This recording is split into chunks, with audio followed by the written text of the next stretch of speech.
Grace and peace, and roll a d20 for a dexterity save at DC 20 against spoilers for the movie Onward. My name's Ryan, and I'm the movie pastor. I watch movies and I think about what it is that they have to say. And what I've been thinking about ever since I saw the movie Onward is the interesting concept of a universe in which Dungeons and Dragons is based in reality.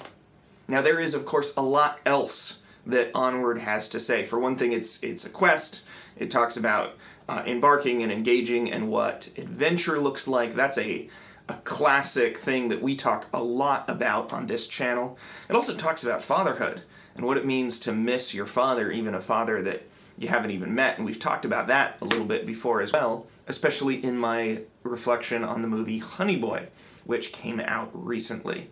But in this case, what's got my attention and what I'm thinking about is this Dungeons and Dragons idea. Now, they of course don't use the word Dungeons and Dragons in the film. They call it Quests of Solomure or something. But Barley, the secondary character, the supporting protagonist, is playing a game that involves things like dice and tabletop sets and gelatinous cubes that look exactly like the gelatinous cube out of the Monster Manual. And that's what informs him how it is that we are going to get by with a magic wand.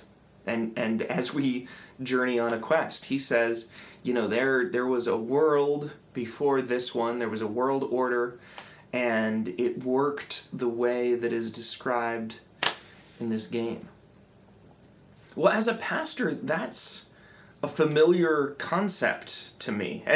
And by the way, as a gamer, I love games. I play a lot of games. I think games are fascinating and deeply theological when we can get together and play together and have fun while engaging, take on personalities that are different from our own and play with them and explore ideas, explore quests. It's really important, and we can get a lot of important work done while we're doing it and also have fun and form community. So games are just like win kind of stuff. I'm a big fan of them, and I do play a good deal of Dungeons and Dragons. But that conflicts in some ways culturally with the fact that I also do a good deal of worshiping Jesus. And many people who worship Jesus and love Jesus fear Dungeons and Dragons because they agree with Barley. They think there's some kernel of truth in it.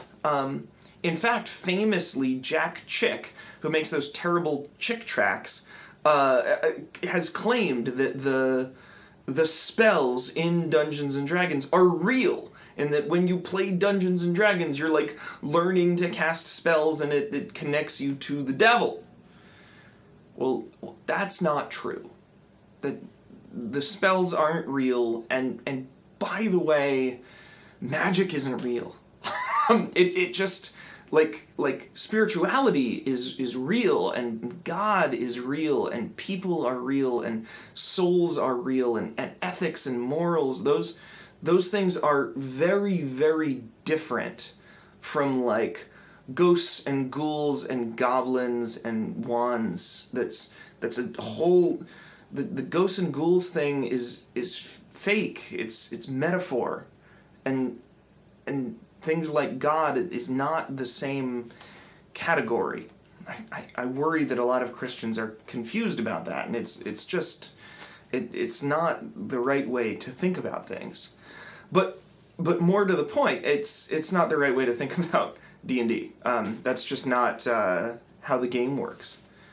At the same time, there are things within D&D that I actually really do think reflect reality. And there are reasons why people who engage in this game and become immersed in this game can come to say, hey, this game really is teaching me about life. This game really is saying something insightful. One of those things I mentioned, you know, magic's not real, but morality is. And in D&D, there is a quadrant. There is a graph that maps alignment, that shows, you know, some people are good and evil. Some people are willing to sacrifice for others, and some people are willing to have others sacrifice for them. And some people are lawful or chaotic. Some people are willing to break rules to accomplish their goals, whether their goals are helping themselves or helping others. And some people are committed to following rules and believe that following rules helps them accomplish their goals, and creating more rules helps them accomplish their goals. And so it creates a kind of arrangement of morality that I think is actually really helpful in understanding where different people operate. I apply that when I'm doing group dynamic stuff and I've got a diverse community together. I'm applying questions like that. All right, is this person's more of a true neutral, this person's more of a lawful good, well, this person's a chaotic good, and that's what they're arguing about here. They both want to accomplish good, but they want to accomplish it in different ways, and here's why. I use those building blocks the same way I use building blocks like the Myers-Briggs or the Strength Finder assessment or the Enneagram. I think it really reflects something true about society. I also really like the idea of rolling for stats. And so in Dungeons and Dragons, people have different attributes, strength, dexterity, constitution, and everybody has different amounts of each. And so you're not going to have a whole party where everyone's really physically strong, because that wouldn't be any good. We actually need some weaker people in the party, because the weaker people are going to have more room in their stats for something else. And I think that's true of people too. I think that, sure, some people might be slightly more generally talented than other people, but it mostly all evens out. That it's probably going to be the case that if you're really smart, you're not really good at sports. And if you're really good at sports, you're probably not really, really smart.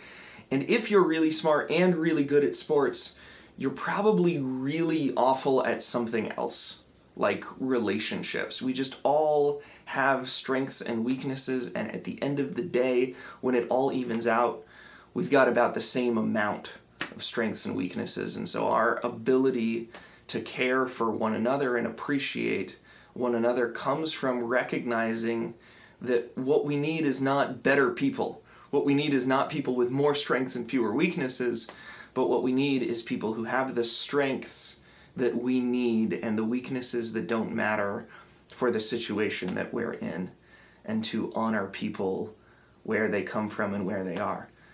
And that's reflected in the movie Onward, where, again, Barley is kind of a drip. He's annoying at times. He makes decisions that don't make a lot of sense until you understand where he's coming from and his experience of being too afraid to say goodbye to his dad and his regret for that motivates a lot of his flaws. But at the end of the day, what's really going to be required for flourishing, and what's going to be required in the movie, literally for accomplishing the quest, is recognizing that there are advantages and disadvantages to that, as indeed there are for everyone. So I had a great time kind of jumping into a world of cyclopses and elves to watch the movie Onward. I would watch a sequel. I'm curious to hear what you thought. I hope you give me a comment.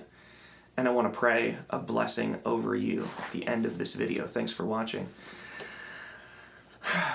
I just want to ask that all of the people who are engaged, all of the people who've watched, are blessed by an opportunity to find truth in the things that they are exposed to, that they see the truth where it is available, because I believe that all truth is God's truth. And so if you are resonating with something, may you lean into that. And I'll see you next time on Movie Pastor. And when in scenes of glory I sing the new song, 'twill be